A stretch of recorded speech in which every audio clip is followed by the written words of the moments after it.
ਅਗਲੀ ਖਬਰ ਵੱਲ ਚਲੀਏ। ਅੱਜ ਯੂਐਸ ਨੇ ਫਾਰਮਲੀ ਡਿਕਲੇਅਰ ਕਰ ਦਿੱਤਾ ਵੀ ਰਸ਼ੀਆ ਦੀ ਫੌਜ ਨੇ ਵਾਰ ਕ੍ਰਾਈਮ ਕੀਤਾ ਹੈਗਾ ਯੂਕਰੇਨ ਦੇ ਵਿੱਚ। ਇਸ ਤੋਂ ਪਹਿਲਾਂ secretary of state Tony Blinken ਉਹਨਾਂ ਨੇ ਆਪਣੀਆਂ ਸਟੇਟਮੈਂਟਸ ਵੀ ਦਿੱਤੀਆਂ ਸੀਆਂ, ਪ੍ਰੈਜ਼ੀਡੈਂਟ ਜੋ ਬਾਈਡਨ ਉਹਨਾਂ ਨੇ ਵੀ ਦਿੱਤੀਆਂ ਸੀਆਂ। ਪਰ ਅੱਜ formally president Joe Biden, deputy secretary of state Wendy Sherman ਤੇ ਟੋਨੀ ਬਲਿੰਕਨ, ਇਹਨਾਂ ਸਾਰਿਆਂ ਨੇ ਇਹ ਕਿਹਾ ਪਹਿਲਾਂ ਸਾਡਾ ਓਪੀਨੀਅਨ ਸੀ ਪਰ ਹੁਣ ਕਨਫਰਮ ਹੋ ਚੁੱਕਾ ਆ ਵੀ ਯੂਐਸ ਗਵਰਨਮੈਂਟ ਦੀ ਅਸੈਸਮੈਂਟ ਤੋਂ ਬਾਅਦ ਰਸ਼ੀਅਨ ਫੋਰਸਿਸ ਨੇ ਬਹੁਤ ਜ਼ਿਆਦਾ ਵਾਰ ਕ੍ਰਾਈਮ ਕੀਤੇ ਆ ਯੂਕਰੇਨ ਦੇ ਵਿੱਚ। ਆਪਾਂ ਦੇਖੇ ਆ ਹਸਪਤਾਲਾਂ ਤੇ ਬੰਬਾਰਡਮੈਂਟ ਕੀਤੀ ਆ, ਸਕੂਲਾਂ ਦੇ ਵਿੱਚ। ਸੋ ਬਹੁਤ ਜ਼ਿਆਦਾ ਕਤਲੇਆਮ ਰਸ਼ੀਆ ਵੱਲੋਂ ਕੀਤਾ ਗਿਆ ਹੈਗਾ ਆ।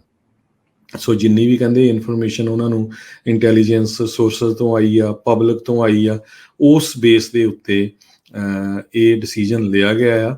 ਤੇ ਪ੍ਰੈਜ਼ੀਡੈਂਟ ਬਾਈਡਨ ਉਹਨਾਂ ਨੇ ਪਿਛਲੇ ਹਫ਼ਤੇ ਵੀ ਕਿਹਾ ਸੀ ਵੀ ਜੋ ਪੁਟਿਨ ਆ ਉਹ ਇੱਕ ਤਰ੍ਹਾਂ ਨਾਲ ਵਾਰ ਕ੍ਰਿਮੀਨਲ ਹੈਗਾ ਆ। ਸੋ ਹੁਣ ਦੇਖਦੇ ਆ ਇਹ ਤੋਂ ਅੱਗੇ ਕੀ ਬਣਦਾ ਆ। ਵੀ ਅੱਜ ਪ੍ਰੈਜ਼ੀਡੈਂਟ ਜੋ ਬਾਈਡਨ ਹੁਣੀ ਯੂਰਪ ਦੇ ਵਿੱਚ ਗਏ ਹੈਗੇ ਆ ਹੋਰ ਮੁਲਕਾਂ ਦੇ ਨਾਲ ਮਿਲਣ, ਖਾਸ ਕਰਕੇ ਯੂਕਰੇਨ ਦੇ ਮਾਮਲੇ ਨੂੰ ਲੈ ਕੇ। ਉੱਥੋਂ ਕੀ ਜਿਹੜੇ ਸਾਰੇ ਮੁਲਕ ਡਿਸਾਈਡ ਕਰਦੇ ਆ ਉਹ ਆਉਣ ਵਾਲੇ ਦਿਨਾਂ ਦੇ ਵਿੱਚ ਪਤਾ ਲੱਗ ਜੂਗਾ। ਯੂਐਸ ਦੀ ਗਵਰਨਮੈਂਟ ਨੇ ਇਹ ਕਿਹਾ ਵੀ ਉਹ ਹਜੇ ਤੱਕ ਵੀ ਪੂਰੀਆਂ ਰਿਪੋਰਟਸ ਨੂੰ ਟਰੈਕ ਕਰ ਰਹੇ ਆ ਯੂਕਰੇਨ ਤੋਂ ਜੋ ਆ ਰਹੀਆਂ ਜਿੱਥੇ ਵਾਰ ਕ੍ਰਾਈਮ ਹੋ ਰਹੇ ਹੈਗੇ ਆ। ਸੋ ਉਹ ਕਹਿੰਦੇ ਵੀ ਆਪਣੇ ਅਸੀਂ ਜਿਹੜੇ ਦੋਸਤ ਮੁਲਕ ਹੈਗੇ ਆ ਜਾਂ ਜਿਹੜੇ ਸਾਡੇ ਐਲਾਈਜ਼ ਆ ਉਹਨਾਂ ਦੇ ਨਾਲ ਇਹ ਆਪਾਂ ਸਾਰੀ ਇਨਫੋਰਮੇਸ਼ਨ ਸਾਂਝੀ ਕਰਾਂਗੇ। ਯੂਕਰੇਨ ਦੇ ਪ੍ਰੋਸੀਕਿਊਟਰ ਜਨਰਲ ਆਫਿਸ ਤੇ ਉਹਨਾਂ ਨੇ ਵਾਰ ਕ੍ਰਾਈਮ ਡਾਇਰੈਕਟੋਰੇਟ ਨੇ ਕਿਹਾ ਵੀ ਸਿਵਲ ਸੁਸਾਇਟੀ ਦੇ ਵਿੱਚ ਇਹ ਬਿਲਕੁਲ ਗਲਤ ਚੀਜ਼ ਹੈਗੀ ਆ, ਸ਼ਰੇਆਮ ਧੱਕਾ ਰਸ਼ੀਆ ਵਾਲੇ ਕਰ ਰਹੇ ਹੈਗੇ ਆ। ਸੋ ਬੈਨ ਸ਼ੈਕ ਉਹਨਾਂ ਨੇ ਕਿਹਾ ਵੀ ਐਵੀਡੈਂਸ ਸਾਰੇ ਕਲੈਕਟ ਹੋ ਗਏ ਤੇ ਉਹਨਾਂ ਨੂੰ ਪ੍ਰੀਜ਼ਰਵ ਕਰਕੇ ਰੱਖਿਆ ਗਿਆ ਆ ਆਉਣ ਵਾਲੇ ਸਮੇਂ ਦੇ ਵਿੱਚ, ਤਾਂ ਕਿ ਜਿਹੜੇ ਲੋਕਾਂ ਨੇ ਕ੍ਰਾਈਮ ਕੀਤੇ ਆ ਤੇ ਪੁਟਿਨ ਨੇ ਉਹਨਾਂ ਨੂੰ ਜਿਹੜਾ ਆ ਕੋਰਟ ਦੀ ਕਚਹਿਰੀ ਦੇ ਵਿੱਚ ਲਿਆਂਦਾ ਜਾਵੇ। ਕੈਲੀਫੋਰਨੀਆ ਦੇ ਗਵਰਨਰ ਗੈਬਨ ਨਿਊਸਮ ਉਹਨਾਂ ਨੇ ਅੱਜ ਅਨਾਊਂਸ ਕੀਤਾ ਆ ਵੀ ਹੁਣ ਤੁਹਾਨੂੰ $400 ਮਿਲ ਸਕਦੇ ਹੈਗੇ ਆ ਗੈਸ ਦੇ ਲਈ ਪਰ ਰਜਿਸਟਰਡ ਵਹੀਕਲ। ਕਹਿੰਦੇ ਵੀ ਬਹੁਤ ਜਲਦੀ ਹੋ ਸਕਦਾ ਹੈ ਪਰ ਇਹਦੇ ਤੇ ਕੈਪ ਲਾਇਆ ਗਿਆ 2 ਪਰ ਪਰਸਨ। ਜੇ ਤੁਹਾਡੇ ਕੋਲ 10 ਕਾਰਾਂ, ਇਹਦਾ ਮਤਲਬ ਇਹ ਨਹੀਂ ਵੀ 10 ਕਾਰਾਂ ਦੇ ਪੈਸੇ ਮਿਲਣਗੇ, ਪਰ 2 ਕਾਰਾਂ ਪਰ ਪਰਸਨ।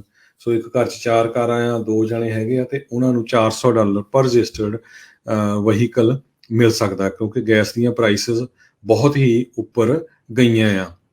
ਉਹਨਾਂ ਨੇ ਹਿੰਟ ਕੀਤਾ ਆ tax rebate state of the state address ਦੇ ਵਿੱਚ, ਤੇ $400 ਦੇ ਡੈਬਿਟ ਕਾਰਡਸ ਕਹਿੰਦੇ ਵੀ ਤੁਹਾਡੀਆਂ ਪਾਕਟਸ ਦੇ ਵਿੱਚ ਜਾਣਗੇ।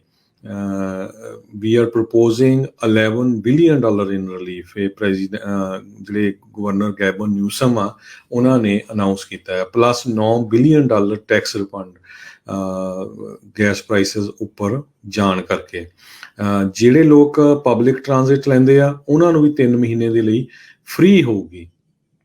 ਕੈਲੀਫੋਰਨੀਆ ਦੇ ਵਿੱਚ ਗੈਸ ਦੀਆਂ ਪ੍ਰਾਈਸਿਸ ਪੂਰੇ ਦੁਨੀਆ ਦੇ ਵਿੱਚ, ਪੂਰੇ ਨੇਸ਼ਨ ਦੇ ਵਿੱਚ ਸਭ ਤੋਂ ਜ਼ਿਆਦਾ ਆ। ਦੁਨੀਆ ਤਾਂ ਨਹੀਂ, ਪੂਰੇ ਅਮਰੀਕਾ ਦੇ ਵਿੱਚ $5.88 ਤੋਂ ਲੈ ਕੇ $6.15-20 ਤੱਕ ਹੁਣ ਗੈਸ ਆ ਕੈਲੀਫੋਰਨੀਆ ਦੇ ਵਿੱਚ ਇਸ ਟਾਈਮ ਚੱਲ ਰਹੀ ਹੈਗੀ ਆ, ਜਿਹੜੀ ਕਿ $2 ਪ੍ਰਾਈਸ ਦੇ ਵਿੱਚ ਉੱਪਰ ਆ ਪਿਛਲੇ ਸਾਲ ਨਾਲੋਂ। ਸੋ ਤੁਸੀਂ ਦੇਖੋ ਵੀ ਕਿੰਨਾ ਜ਼ਿਆਦਾ ਜਿਹੜਾ ਆ ਉਹ ਪ੍ਰਾਈਸ ਉੱਪਰ ਚਲੇ ਗਈ ਆ। ਨਿਊਸਮ ਨੇ $11 ਬਿਲੀਅਨ ਤੇ $9 ਬਿਲੀਅਨ ਜਿਹੜਾ ਡਾਇਰੈਕਟ ਪੇਮੈਂਟ ਦਾ ਇਹ ਪ੍ਰਪੋਜ਼ ਕੀਤਾ ਹੈਗਾ। $750 ਮਿਲੀਅਨ ਇਨਸੈਂਟਿਵ ਦਿੱਤਾ ਜਾਊਗਾ ਟਰਾਂਜ਼ਿਟ ਤੇ ਰੇਲ ਏਜੰਸੀਜ਼ ਨੂੰ, ਜਿਹੜੇ ਕਿ ਰੈਜ਼ੀਡੈਂਟਸ ਨੂੰ ਘੱਟੋ ਘੱਟ 3 ਮਹੀਨਿਆਂ ਦੇ ਲਈ ਫ੍ਰੀ ਟਰਾਂਜ਼ਿਟ ਦੇਣ। $500 ਮਿਲੀਅਨ ਜਿਹੜੇ ਪ੍ਰੋਜੈਕਟ ਹੈਗੇ ਪ੍ਰਮੋਟ ਕਰਦੇ ਵਾਈਕਿੰਗ ਤੇ ਵਾਕਿੰਗ ਥਰੂ ਦਾ ਸਟੇਟ, ਉਹਨਾਂ ਦੇ ਲਈ। ਸੋ ਇਹ ਪ੍ਰਪੋਜ਼ਲ ਤਾਂ ਵਧੀਆ ਆ, ਪਰ ਇਹ ਦੇਖਦੇ ਹਾਂ ਵੀ ਇਹ ਕਿਤੇ ਮਿਸਯੂਜ਼ ਨਾ ਹੋਵੇ। ਆਪਾਂ ਦੇਖਿਆ ਆ ਪਿੱਛੇ EDD ਦੇ ਦੌਰਾਨ ਜਾਂ ਜਦੋਂ ਗਵਰਨਮੈਂਟ ਦੇ ਹੱਥ ਪੈਸੇ ਆਉਂਦੇ ਆ ਤੇ ਉਹਨਾਂ ਦੇ ਵਿੱਚ ਮਿਸਯੂਜ਼ ਬਹੁਤ ਹੁੰਦਾ ਹੈਗਾ।